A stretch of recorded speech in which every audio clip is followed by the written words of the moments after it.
Halo Sobat Invest, jumpa lagi bersama podcast DPM PTSP Kaltim.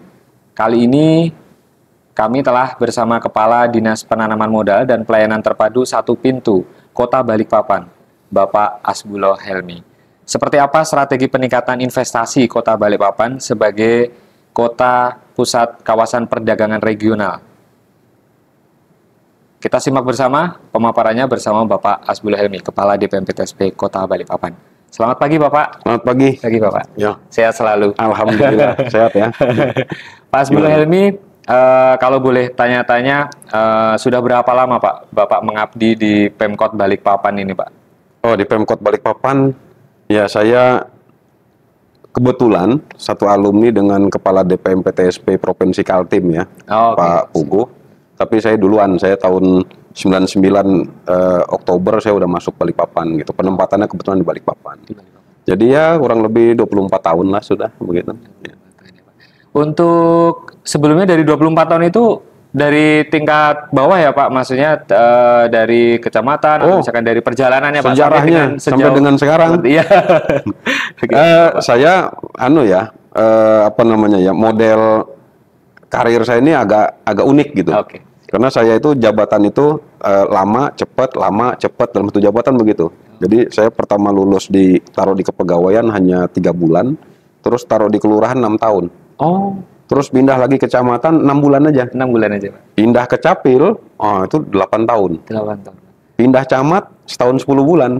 Nah, kembali lagi Capil, lama lagi gitu. Jadi lama cepat gitu. Memang saya lebih lama di Disduk Capilnya. Hidup Capil ya Pak? Karir saya selama Capil. Sehingga pada saat Pak Wali pindahkan saya ke PTSP, saya ngelihat ini masih satu mazhab lah gitu ya. Satu aliran gitu. Pelayanan masyarakat. Pelayanan masyarakat. Ya. Alhamdulillah. Oke Pak, terima kasih. Untuk di PTSP sendirinya sudah berjalan berapa lama Bapak untuk menduduki amanah sebagai Bapak Kepala Dinas? Saya sejak 4 April ditugaskan oleh Pak Wali untuk nakodain PTSP, menggantikan Pak Budi Liliono, beliau dipindah gitu.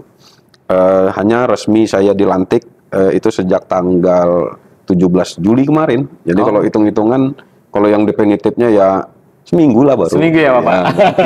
Tapi sebenarnya udah sekian bulan ya. Sudah sekian bulan. Baik. Pak Helmi, ngomong-ngomong mengenai peningkatan investasi di Kota Balikpapan ini kan sangat strategis ya Pak, karena Balikpapan ini bisa dikatakan sebagai ibu kotanya Kalimantan Pak. Banyak orang bilang bahwa Singapura Kalimantan ada di Kota Balikpapan. Ditambah lagi dengan adanya ibu kota Nusantara Pak, yang paling titik terdekat ada di Kota Balikpapan. Strategi apa Pak untuk peningkatan investasi di Kota Balikpapan ataupun kebijakan dalam rangka meningkatkan investasi itu Pak sebagai kawasan yang sangat strategis Bapak? Ya, makasih. Jadi kita Kota Balikpapan ini sesungguhnya sangat bersyukur gitu ya. Berkah dari sebuah IKN itu buat Kota Balikpapan itu sangat tinggi sekali gitu efeknya gitu. Jadi saya sampai sempat bicara dengan teman-teman, kayaknya kita tiduran aja investasi pasti datang deh gitu. Karena berkah dari IKN gitu. Tapi kan kita nggak bisa berdiam diri hanya bersandar pada IKN gitu. Kalau bicara investasi uang masuk, ditambah lagi RDMP Pertamina, itu kan 40.000 tenaga gitu ya, perluasan kilang Pertamina. Belum lagi bicara smelter, kita kemarin ada smelter nikel gitu ya. Jadi serangan investasi itu memang banyak gitu ya. Tapi kan nggak bisa, ya udah santai gitu, nggak boleh. Kita harus punya strategi, punya perencanaan, mungkin 10-20 tahun ke depan. Nah sehingga bagaimanapun kita tetap memperkenalkan ini loh Kota Balikpapan, ini loh yang kami punya, ini loh promosi kita harus gencar gitu ya. Sehingga nanti pada saat ini semua selesai, kota ini kemudian tidak mati gitu. Kenapa? Karena saya katakan bahwa investasi itu tandanya nanti ada 2. Kalau investasi ini berhasil. 1, perekonomian daerah meningkat. Tandanya apa? Pendapatan masyarakat kita pasti meningkat gitu. Yang kedua PAD. Karena kalau perekonomian daerah ini meningkat, pasti PAD kita juga jadi naik begitu. Nah, 2 hal inilah indikator, buat saya 2 indikator inilah yang harus kita lihat begitu. Nah, sehingga strategi penyiapan kita, jadi tidak, contoh IKN masuk, apa yang harus kita persiapkan? Air kita cukup apa enggak? Karena pendatang akan banyak, penduduk akan banyak masuk. Kalau investasi masuk, contoh misalnya, listrik cukup enggak? Bagaimana kita mau siap menerima investasi, bikin pabrik dan lain sebagainya, tapi nggak ada listrik gitu. Orang mau bangun mall aja perlu listrik besar gitu. Rumah sakit perlu listrik gitu. Nah, maka listrik harus siap gitu. Nah, hal-hal ini yang semuanya yang kita persiapkan semua dalam rangka menjamin investasi. Yang terakhir, saya katakan bahwa kita mengundang investor masuk, kita menjual tanda petik daerah kita begitu. Tapi ingat, perizinannya harus mudah gitu, karena antara investasi dengan perizinan ini sangat berkaitan gitu. Bagaimana investor mau masuk senang gitu berusaha di tempat kita, kalau izinnya susah, lama, berbelit dan seterusnya begitu. Nah, sehingga perbaikan dan penyempurnaan perizinan ini harus tetap dilakukan terus gitu. Banyak hal yang nanti ke depan kita akan lakukan. Intinya mempermudah dan mempercepat, dua itu. Ya, gitu. Mempermudah dan mempercepat, Pak. Ya. Artinya penanaman modal itu sinergi dengan pelayanan perizinan, Pak. Iya, Artinya begitu. izinnya beres, juga investasinya juga beres juga, Pak. Makanya negara ini benar gitu. DPMPTSP itu ada dua kerjaan besar kan digabung. Ada penanaman modalnya, investasi, dan perizinan. Nggak dipisah gitu. Kalau dipisah repot nanti koordinasinya. Nah, gitu. Jadi betul aja digabung. Gitu. Siap. Kemudian Pak, untuk strategi penanaman modal di Kota Balikpapan sendiri dalam waktu dekat ini kira-kira seperti apa Pak untuk menyambut momentum IKN dan juga momentum kebangkitan setelah pasca COVID-19 ini Pak? Ya betul. Jadi dalam rangka untuk tadi yang saya katakan bagaimana kita mempromosikan ya daerah begitu. Kan banyak ya cara-caranya. Contoh ikut pameran gitu ya. Ada pameran di luar kita ikut begitu. Baik di luar daerah maupun di luar negeri. Tapi begitu. Kami ini Kota Balikpapan ini kan sudah membuat tagline bahwa kami ini kota MICE. Salah satunya meeting gitu ya. Ada kota meeting. Sehingga kita berpikir bagaimana event itu dibikin di Balikpapan. Kalau event itu dibuat di Balikpapan, secara ekonomi gitu, berapa uang yang masuk ke daerah? Berapa banyak UKM yang kemudian bisa hidup gitu ya? Karena orang datang dia belanja, baik belanja di retail besar maupun retail yang kecil UMKM begitu. Kemudian kita lihat aja rental mobil jadi ramai kalau ada event begitu ya. Sehingga banyak sektor yang kemudian diuntungkan oleh banyaknya event yang masuk. Nah, sehingga kami dengan dukungan dari DPMPTSP Provinsi Kaltim gitu, Pak Puguh juga dan teman-teman, alhamdulillah kita bulan Oktober itu mau bikin forum investasi gitu ya. Dikasih nama Forum Investasi Alki 2 Zone. Jadi kami ingin mengumpulkan gitu, mempertemukan 11 provinsi yang ada di jalur laut Alki 2. Gitu. Ada 11 provinsi dan 188 kabupaten kota. Gitu ya. Nah, bulan Oktober nanti kami buat itu forum di Balikpapan, semuanya datang ketemu, kita saling bertukar informasi tentang investasi gitu, potensi-potensi investasi yang ada di daerahnya masing-masing. Maka disitulah pertemuan antara pengusaha-pengusaha lokal yang ada di daerah masing-masing dengan government-nya, gitu, government dengan pemerintahannya. Ada 3 kegiatan besar yang kita lakukan. Satu, seminar investasi. Yang kedua, expo tentang investasinya, begitu, termasuk business matching, one on one table nanti begitu dibuka. Kemudian yang terakhir adalah Nusakrat. Itu artinya Nusantara Ekrab gitu. Jadi ada Balikpapan Fashion Show, ada UMKM Expo begitu. Kemudian nanti kami kasih ruang untuk daerah-daerah itu menampilkan apa unggulan mereka di Expo itu gitu ya. Dan kami pakai semuanya di kawasan Balikpapan Superblok. Ya. Ada 2 mall besar nanti yang kita pakai, jadi peserta tidak kemana-mana, di lingkup situ saja. Ya, mudah-mudahan target kita tuh antara 4.000 sampai 5.000 orang yang hadir gitu ya. Ini sebuah event, sebuah kesempatan buat seluruh teman-teman baik pengusaha maupun pemerintah gitu untuk ikut meramaikan begitu.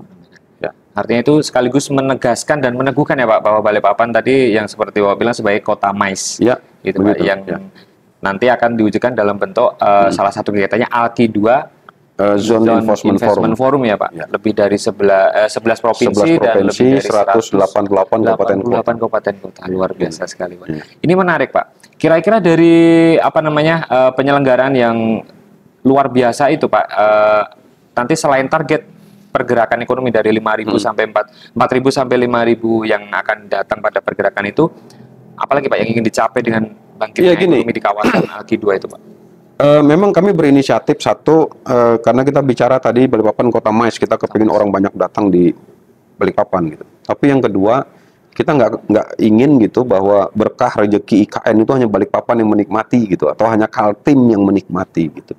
Kenapa kita nggak bagi-bagi sih rezeki ini ke daerah lain gitu?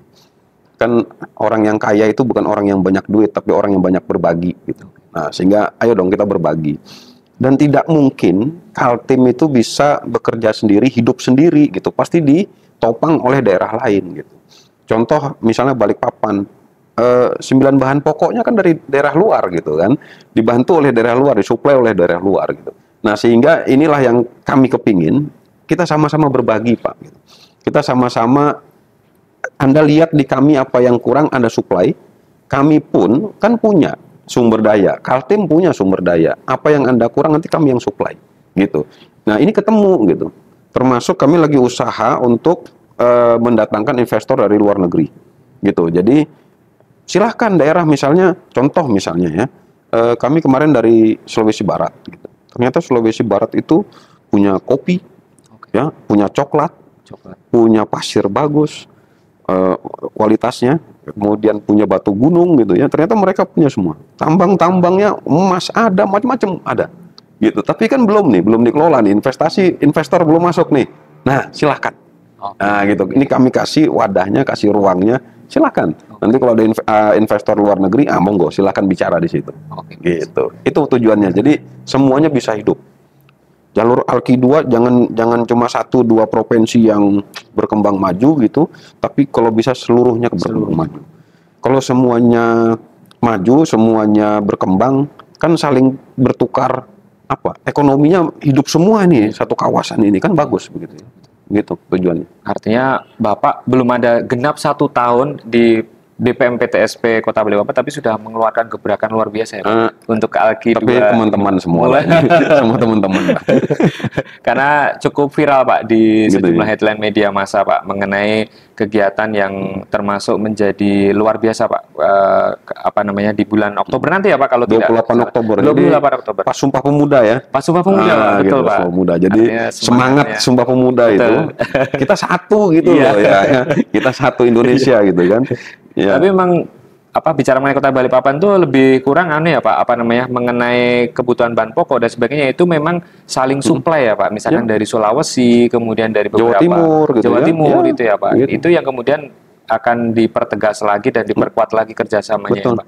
Kalau boleh izin Pak, 11 provinsi itu meliputi wilayah di mana aja itu Pak? Kalimantan. Itu ada Kaltara ya dari atas ya. Oke, Kaltara. Kaltara, Kaltim gitu. Kemudian Gorontalo, Sulawesi Barat, Sulawesi Selatan, Kalimantan Selatan, Kalimantan Tengah, kemudian Jawa Timur, Bali, NTB, Pak. Sulawesi Selatan. Nah, 11. Salah itu sama penguasa saling support ya Pak, mengenai dari bahan pokok, kemudian dari ekrafnya tadi ya Pak. Dan goal terakhirnya kita berharap gini, mohon maaf nih ya, kan selama ini yang rame itu adalah ALKI 1. Oke Pak. Karena ada Jakarta. Kemudian larinya ke Singapura. Kapal-kapal kan begitu yang bawa logistik ya, barang-barang. Sementara ALKI 2-nya sepi gitu kan. Nah, ini kalau ALKI 2 bisa rame juga, kan bagus nih. Kenapa? Kalau kapalnya kurang bahan bakar bisa masuk ke Balikpapan, kita punya kilang gitu. Aduh, rame lah pokoknya ke depan lah gitu ya. Ini yang pasti ALKI 1 yang rame, ALKI 2-nya kok belum terlalu rame. Kebetulan dengan kehadiran Pak Coba lah gitu ya. Enggak lah, ini semua teman-teman lah. Saya nggak mampu makin lah. Bisa teman-teman provinsi bersama. gitu ya, ikut bantu juga gitu. Iya Bapak. Baik Pak. Lebih lanjut Pak, mengenai jelang kegiatannya investment ALKI 2 Zone Investment Forum ini Pak, nanti akan dipusatkan di Balikpapan Superblok ya Pak. Itu lebih kurang akan berlangsung selama berapa hari Pak rangkaiannya itu Pak? Rencana 28 sampai tanggal 4 ya Pak? Ya, Oke. karena itu tadi rangkaiannya kan banyak ya, ada 28 seminar, Oktober sampai 4 November, Oke Pak. gitu. Jadi karena rangkaian acaranya itu yang panjang ya, termasuk expo kan, kita nggak mungkin bikin expo cuma 1 hari tutup gitu kan. Nah itunya yang panjang. Yang dipanjang. Termasuk Balikpapan Fashion Show. Jadi yang Nusa Kerap itu pure swasta, kami nggak keluar uang APBD ya. Jadi semua ditanggung swasta, alhamdulillah begitu. Iya, Pak. Dan itu kegiatan, kalau yang Balikpapan Fashion Show itu kegiatan rutin tahunan. Nah kebetulan kita punya event rutin tahunan itu, ya udah itu peragaan busana gitu ya, karena kita kerjasama dengan perancang-perancang busana nasional. Jadi, nah ini saya cerita dikit. Dalam Balikpapan Fashion Show itu kita menampilkan busana-busana daerah dari 11 provinsi tadi. Kemudian desainer-desainer daerah datang ke Balikpapan, nanti ketemu dengan desainer nasional. Ini saling bertukar ilmu gitu. Kemudian ya monggo silahkan kalau memang ada baju-baju yang bisa diambil gitu ya, dikerjasamakan. Ya, silahkan. Oke, Pak. Itu tujuannya sebenarnya. Mohon izin Bapak untuk berkaitan dengan Balikpapan sebagai kota jasa Pak, meneguhkan itu Pak. Kira-kira seperti apa Pak strateginya DPMPTSP Kota Balikpapan untuk meningkatkan penanaman modal di sektor MICE Pak? Misalkan dengan konser, atau saya kemarin mau lihat juga Pak konser, banyak konser sekali Pak di sini. Ada JKT48, Deli Caknan dan lain sebagainya itu Pak. Betul. Jadi kita kerjanya kerja tim gitu ya. Saya bicara ngomongnya kerja tim. Tim itu baik tim internal maupun tim eksternal. Tim eksternal itu dengan OPD-OPD lain gitu, dengan dinas-dinas lain gitu. Jadi nggak mungkin kami sendiri yang kerja. Mau meningkatkan investasi, terus perizinan sendiri yang kerja, nggak bakal bisa. Pasti kerja rame-rame. Nah, sehingga bicara MICE tadi, itu kan sebenarnya sesungguhnya semua harus terlibat. Gitu. Jadi cerita tentang apa konser-konser misalnya gitu, ya banyak yang terlibat di dalamnya gitu ya. Baik itu pihak swasta maupun kita pemerintah. Kenapa kita bikin kota MICE? Karena tadi bicaranya Balikpapan kota jasa. Ya, Pak. Yang kedua, kami punya potensi sumber daya alam yang besar juga sebenarnya. Tapi kan kita udah komit ya. Balikpapan tidak boleh ada tambang gitu. Sehingga memang ya satu-satunya usaha kita adalah bagaimana bikin kota ini ramai gitu. Ramai dengan itu tadi semua. Ada meetingnya, ada konsernya gitu ya, ada pertemuan-pertemuan tingkat nasional di Balikpapan gitu. Nah, yang kemudian apa namanya? Jasanya diperbesar. Jasa itu macam-macam ya. Jadi contoh misalnya Berau punya Derawan. Tapi kan orang pertama masuk Balikpapan. Karena dibilang pintu gerbangnya Kalimantan. Berarti kita harus punya satu loket gitu ceritanya ya, kalau saya bilang loket begitu, yang bisa memberikan semua penjelasan tentang wisatanya Berau. Anda mau berwisata dengan Berau, ayo kami bisa bantu. Travelnya ada di sini misalnya begitu ya, dibantu ke sana. Jadi itu yang harusnya kita tingkatkan. Nah, jadi bicara kota MICE tadi, kalau saya tidak salah tahun depan itu kita punya 8 event tingkat nasional. Yang apa namanya ini, yang sudah ada pembicaraan itu contoh misalnya MTQ tingkat nasional mau di Balikpapan. Kemudian FFI, Festival Film Indonesia itu rencana di Balikpapan gitu. Mau diadakan di Balikpapan. Saya ada 8 itu yang saya ingat gitu. Ya nggak apa-apa gitu event itu. Mau sebulan ada 2, atau sebulan ada 3 ya nggak apa-apa gitu ya. Artinya mohon izin Pak, semakin banyak orang yang datang kan tingkat PAD-nya juga masuk ya Pak. Artinya okupansi hotelnya naik, kemudian pergerakan perekonomiannya.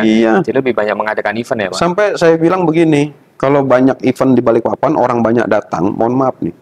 Alhamdulillah mungkin angkringan aja jadi ramai gitu ya. Jadi tidak ada lagi sektor usaha itu yang sepi gitu, apalagi yang UMKM. Dan hotel, mau di kafe-kafe pinggir jalan misalnya begitu, alhamdulillah semuanya bayar pajak. Ya itu saya bilang tadi PAD-nya naik, kan gitu ya. Pendapatan daerah kita jadi naik gitu, ekonomi kita jadi berkembang gitu. Tujuannya sebenarnya di situ. Jadi bagaimana kita mencoba gitu. Saya nggak bicara nyontoh Singapura, nggak usah gitu ya, nggak perlu gitu. Singapura dengan cara dan model dia sendiri. Karena tipologi daerahnya berbeda, masyarakatnya juga berbeda, kebiasaannya. Kita kan berbeda, jadi jangan jiplak 100% gitu, nggak bisa juga. Kita dengan cara kita begitu, bagaimana Balikpapan bisa survive tanpa sumber daya alam, begitu. Nah ini yang kita lakukan. Pak Wali bilang begini, bahwa yang namanya orang kalau mau banyak duit kan harus kerja keras. Event ada di Balikpapan tingkat nasional itu bukan berarti kita diem, tenang, santai, kan enggak. Kita kerja keras itu gitu. Bayangkan begitu event, contoh ya kemarin kita kedatangan dari OKI 58 negara ya kalau saya nggak salah. OICC ya Pak? Ya itu. Bagaimana di sub bekerja gitu, menjaga jalanan, belum disporanya juga ikut kerja gitu karena banyak event-event yang dia harus handle begitu ya. Jadi ini saling kerja semua begitu ya, menghandle ini. Nah ya kita kerja keras gitu. Memang harus begitu gitu. Jadi nggak apa-apa.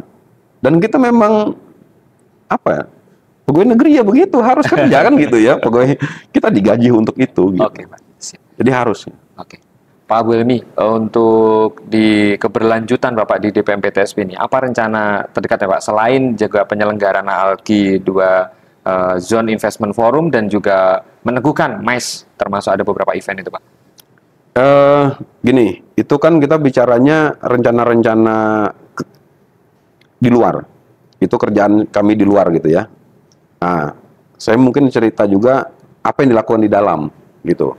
Karena saya melihat tidak mungkin di luar kita bisa kerja bagus kalau dalamnya itu belum bagus. Oke, jadi tadi kita bicara tentang bagaimana, tadi bicara investasi, melulu strategi investasi. Tapi bagaimana perizinan di dalam, gitu ya.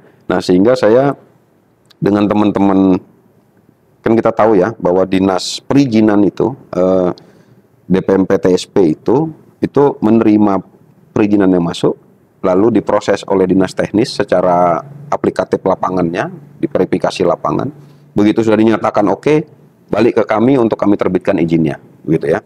Nah, sehingga kecepatan baik di kami maupun di dinas teknis itu jadi kunci gitu terhadap kepuasan pelaku usaha dalam hal perizinan. Nah, sehingga saya dengan dinas-dinas teknis ini lagi mencoba gitu memperbaiki SOP yang mungkin terlalu panjang, kita pendekin gitu. Jadi bisa lebih cepat. Yang tadinya saya lihat 20 hari ternyata bisa jadi 5 hari gitu ya. Ini lagi berjalan. Ada beberapa izin sudah yang coba kita simpelkan gitu. Mudah-mudahan Agustus nanti ada satu yang udah kita launching. Gitu ya. Agustus sudah kita launching. Nah, itu yang kita lakukan, yang kita coba sama-sama lakukan di Balikpapan supaya ke depan. Dan saya akan ada rencana gitu ke depan ini kita akan adakan coffee morning dengan pelaku-pelaku usaha gitu. Karena komunikasi itu penting. Secara rutin tuh ya Pak? Rutin harus gitu ya. Kita itu punya seksi konsultasi dan pengaduan gitu ya. Tapi kan itu teknis gitu ya. Begitu dia mengurus izin dia tanya syaratnya apa, gimana caranya, kan begitu-begitu aja. Tapi kapan kita dapat kritikan? Kapan kita dapat masukan? Gitu. Padahal dua itu yang sangat penting buat kami supaya kita bisa lebih bagus lagi. Siapa yang mengukur kinerja kita kalau bukan orang lain yang menikmati hasil kerja kita begitu. Maka mereka lebih objektif bisa mengukur kinerja kita. Maka saya sudah bicara dengan teman-teman beberapa pengusaha. Oke deh, kita bikin coffee morning aja ya. Gitu. Sebulan sekali misalnya. Nanti kita ketemu dengan asosiasi-asosiasi, kasih saya masukan. Kasih saya kritik gitu, apalagi apa jeleknya omong aja semua. Tujuannya apa? Ya supaya lebih baik, itu aja gitu, supaya lebih baik. Dan itu sudah saya lakukan dari dulu gitu ya. Jadi banyak hal baik yang kita lakukan itu bukan dari ide otak kita gitu, tapi dari idenya teman-teman, dari orang lain begitu. Kalau kita bisa dibantu pemikiran dari orang lain, ngapain mikir sendiri gitu kan? Enak kan dibantuin gitu ya. Jadi jangan anti dengan bertemu dengan orang, berinteraksi dengan orang, dikritik orang gitu ya, dikasih masukan dan saran. Jangan anti begitu. Itu mungkin yang kita lakukan nanti ke depan gitu ya. Baik Pak. Artinya bahwa bisa disimpulkan bahwa ini nanti akan berjalan melalui kerja tim ya Pak, yang Bapak sampaikan tadi bahwa kerja tim itu perlu dimaksimalkan kembali. Tidak ada kesuksesan di satu organisasi itu oleh sebab satu orang, tidak ada. Gitu ya. Pasti karena kerja tim, gitu aja. Nggak mungkin. Oh tapi tergantung pemimpinnya Pak. Yang nggak bisa juga tergantung anak buah juga gitu kan. Saling terkait, nggak mungkin gitu aja. Nggak mungkin satu orang, nggak mungkin. Kerja tim itu menjadi satu kesatuan ya Pak untuk Teamwork ya. menuju teamwork. Oh, orang ngomong teamwork. Oke. Pak Helmi, dijumpa lagi di sesi terakhir Pak. Kami ingin ada beberapa Q&A Pak untuk Bapak kan. Oke. Di seputar Bapak selama di Kota Balikpapan ini Pak. Ya. Kira-kira Bapak ini akan lanjut atau nyaman nggak sih Pak di DPMPTSP Kota Balikpapan? Atau ada wacana akan berpindah Pak di tempat hal lain dengan suasana yang lain Pak? Kalau ditanya berpindah, saya pasti pindah. Oke Pak. Begitu. Saya masih 14 tahun lagi pensiun. Masih 14 tahun. Masa 14 tahun mau perizinan nggak mungkin lah gitu ya. Melanggar undang-undang juga kan gitu. Ternyata terkonfirmasi Pasti pindah lah ya, gitu ya. Insya Allah pasti pindah lah ya. Tapi kalau ditanya nyaman nggak di PTSP gitu ya, saya punya prinsip dimanapun saya ditempatkan harus nyaman. Oke Pak. Gitu. Harus dibikin nyaman. Oke. Karena saya beranggapan bahwa kantor itu kayak rumah. Gitu. Kalau dibilang rumah kita yang kita tinggalin itu rumah pertama, enggak. Saya beranggapan kantor itu rumah pertama saya. Ya, kenapa? Karena saya lebih lama di kantor daripada di rumah saya melek mata. Cobalah kita hitung-hitung ya. Kita di kantor melek mata bisa 8 sampai 10 jam. Betul. Tapi begitu pulang ke rumah paling 5 jam udah tidur. Gitu, Pak. Jadi lama di kantor gitu. Jadi kantor rumah saya pertama. Oke. Kalau di rumah kita nggak pernah ada keinginan pindah gitu. Karena kita nyaman. Nah, maka begitu saya masuk di satu kantor, saya anggap ini rumah saya dan saya harus nyaman. Begitu. Karena ini rumah saya. Oke.